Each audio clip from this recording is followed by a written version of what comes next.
Greetings and welcome back to Barnabas's Boneyard. I, of course, am your host, Barnabas, as always. Welcome back to the show. I do want to apologize first and foremost for being gone for quite some time here on the YouTube channel. It has been a whirlwind. As you may notice, I'm actually in a new place. My wife and I just moved to a brand new apartment back in May, and it's certainly been an adjustment. It's a great place. We love it. But there's been a lot going on. We've been super busy with a lot of stuff, like getting furniture in and just making it the way we want. And then, with work and everything. So it's been difficult to find the time and especially the energy to sit down and do one of these videos. I actually tried to do this particular episode not that long ago, but I ran into some technical difficulties with my soundboard. So I'm really hoping that I don't run into those same difficulties today, but we're going to try to put out a great episode for you guys. As you could tell from the episode title, this episode is going to be all about a movie that so many people have been waiting for a really long time now. Subspecies V, Blood Rise. So let's just get right into it. So Subspecies V, of course, is, as you can obviously tell, the fifth installment in the Subspecies franchise. I feel like not a ton of people know about Subspecies. I could be wrong about that, but I feel like it's one of those underappreciated kind of cult franchises. Almost like Phantasm, except I feel like it's even lesser known than Phantasm.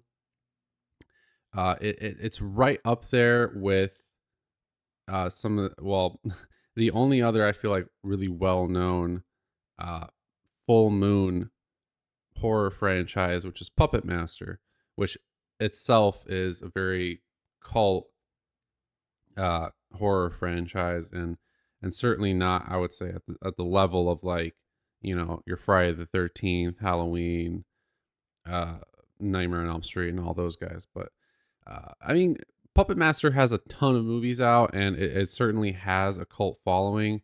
I think Subspecies is very much the same, except it's just like maybe like a league below Puppet Master in terms of popularity.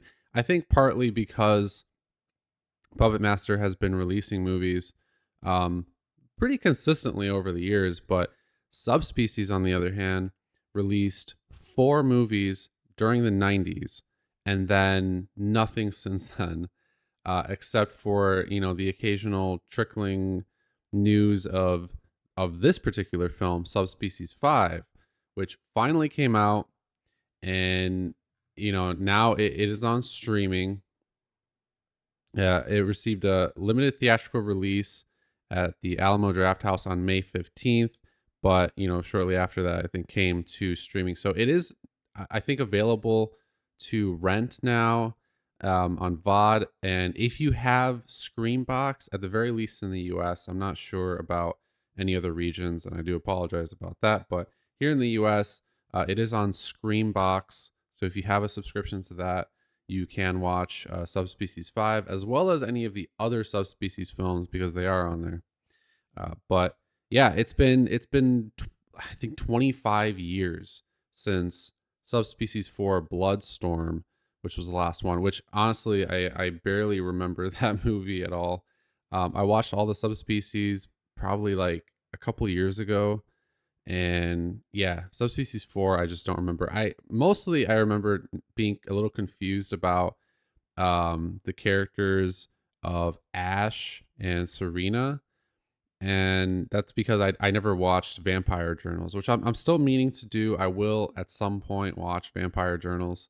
But yeah, all I remember is that Subspecies 4 was not quite as good as the other movies. And in fact, Subspecies 3 wasn't even that great, but it was okay.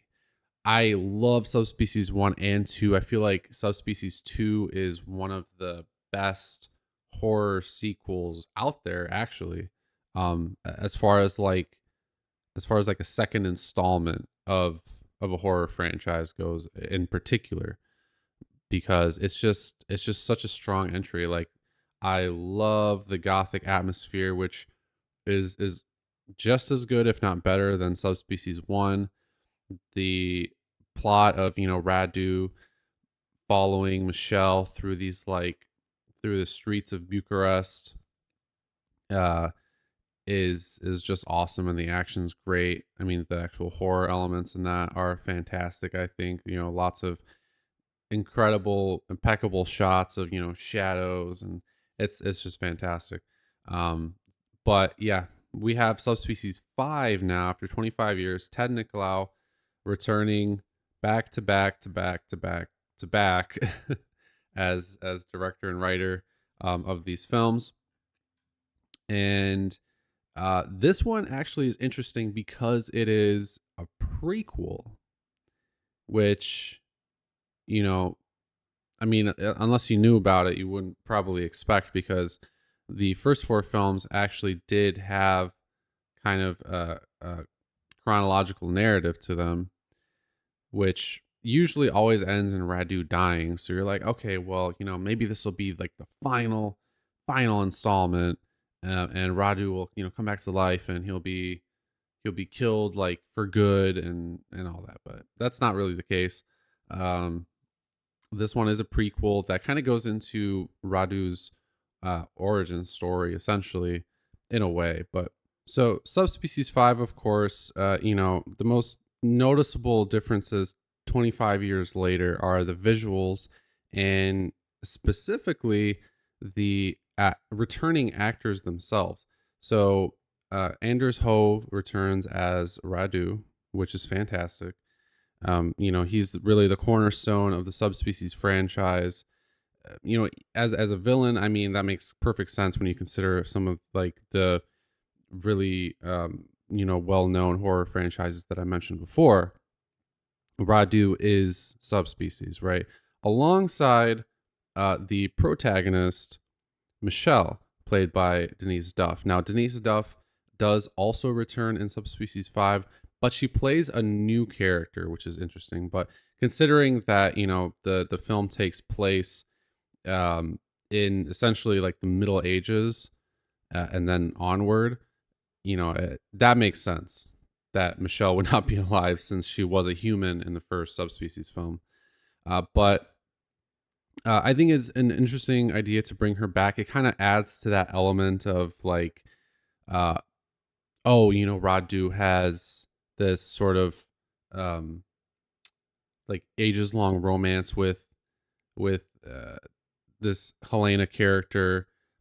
A spoiler alert. I guess it's not too much of a spoiler. It's pretty obvious, like, throughout the film. But that, with Michelle, portrayed by the same person from Subspecies 2 onward, I believe, that, it's this whole kind of like, oh, you're so reminiscent of my past lover, that kind of trope, right, in vampire literature.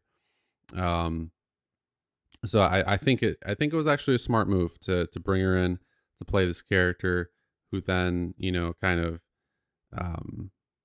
almost like becomes or embodies Michelle in the earlier films, right? But it's the same actress. So I think that's smart. But with Anders Hove specifically, you can see, the age on him. And I'm always a little bit wary about prequels that take place, after the original films, especially like a long time after the fact, because you're supposed to believe that, this is taking place much earlier than those original films. And when you can tell that the actor looks significantly older, it kind of throws you off. And, it's a little bit difficult to suspend that disbelief, but you have to try to, of course, because, you're watching the movie, you know what the context is.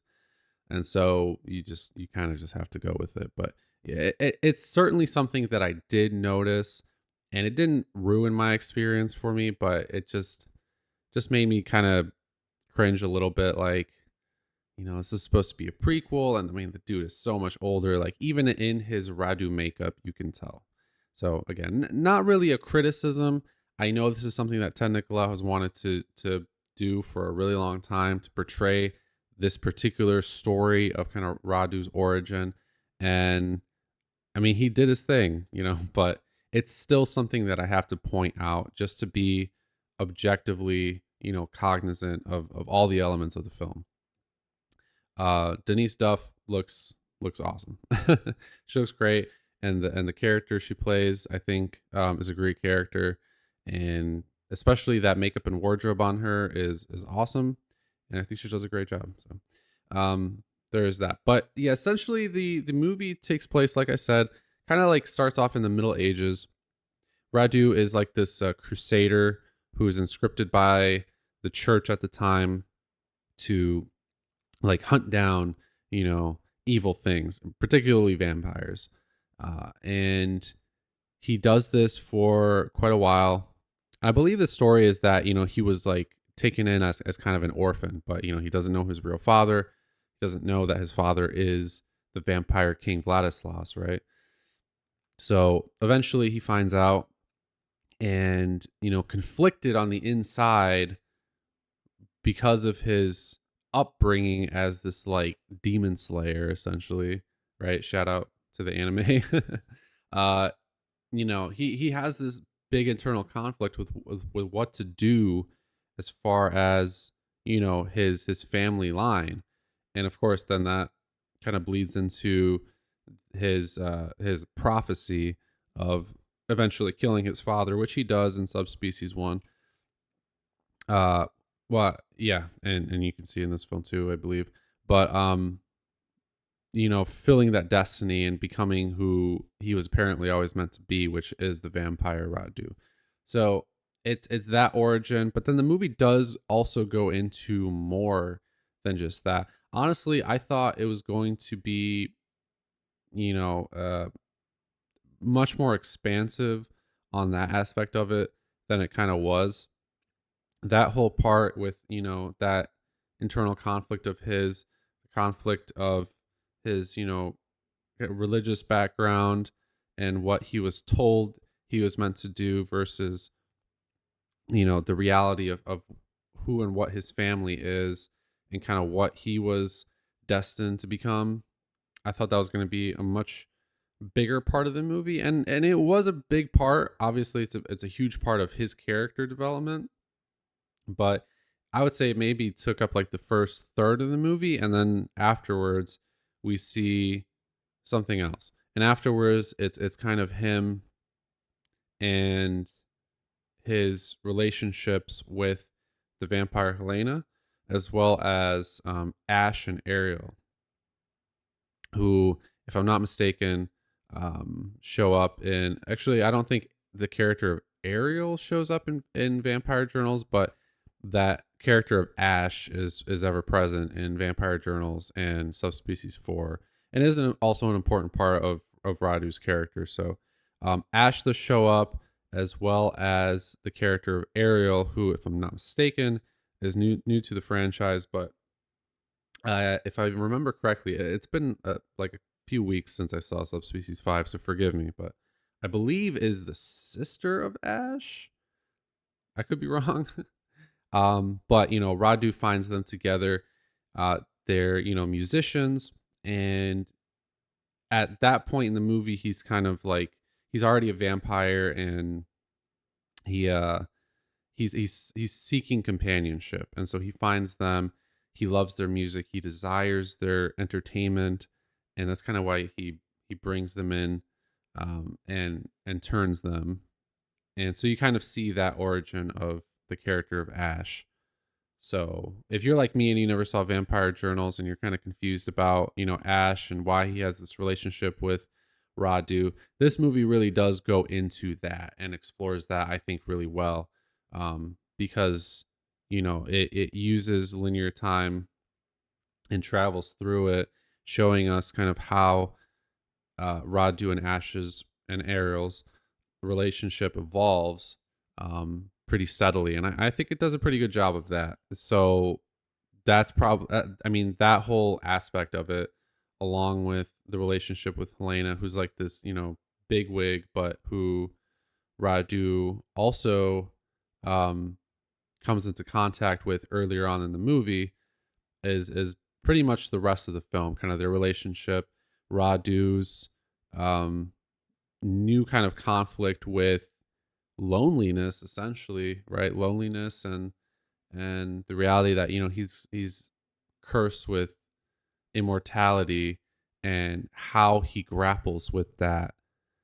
So, you get that with him trying to form these bonds, but also being kind of like a manipulative, evil creature and, essentially enslaving Ash and Ariel and you know, just trying to live all the while, there's this aspect of the bloodstone, which of course is the kind of omnipresent prop piece for the Subspecies franchise. And that's there too, of course. It's tied into, Radu's family, his legacy. He's still on the hunt for that. Although in this movie, there is a different kind of artifact that Radu is after as well. So there are kind of a lot of moving pieces. I will say the runtime is good. The pacing is pretty good, but there is a lot going on. And, like I kind of alluded to, um, you know, Radu's sort of objective kind of changes throughout the movie. And it's almost like there are like two or three, main parts of the film. And it jumps around a lot. Obviously, like I said, it travels kind of through time.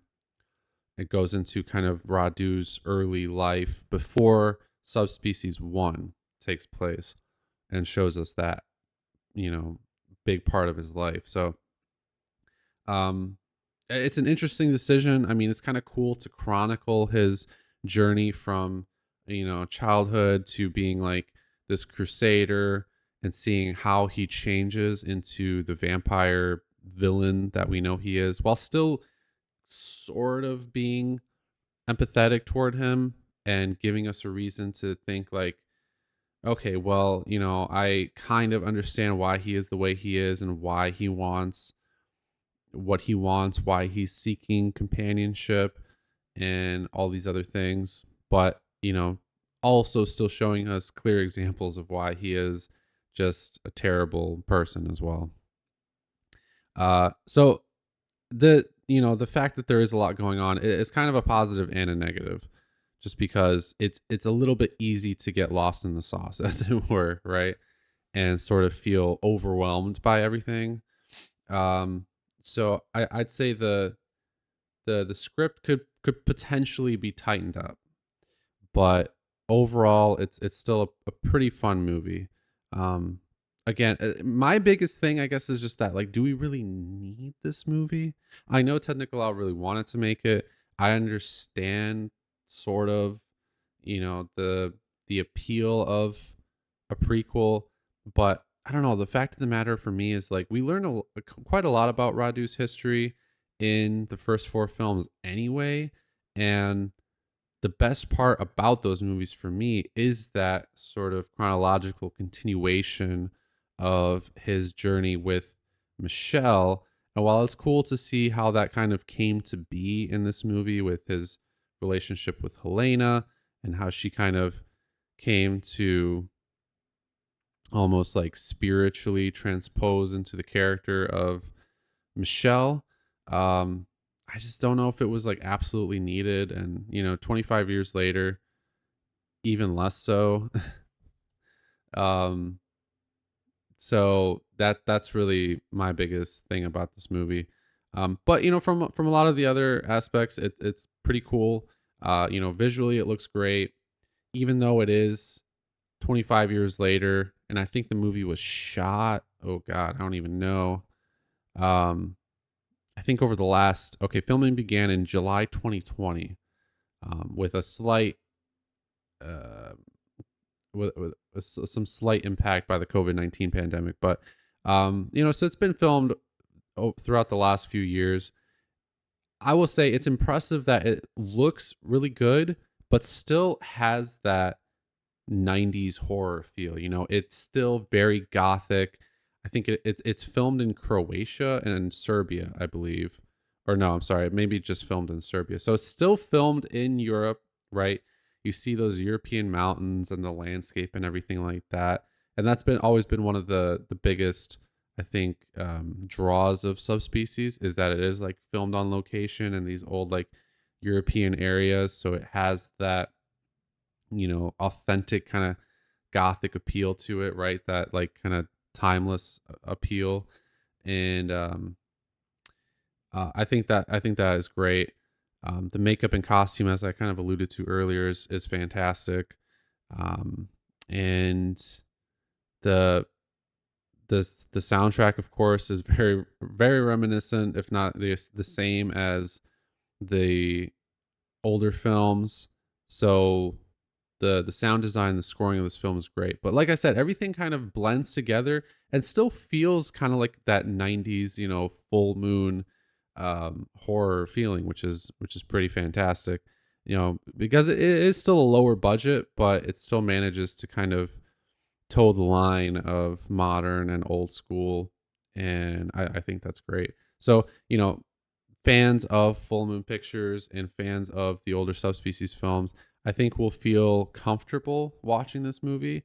Um, Whether or not you really like that, it's kind of going back in time and covering Radu's story and sort of going away from the more adventurous side of the franchise that we came to know and love with Subspecies 1 through 4. That's another matter. I thought it was pretty good. I still felt myself saying like, like why should I care about this if I already kind of like know a lot about, the characters. Um but that's neither here nor there, I guess.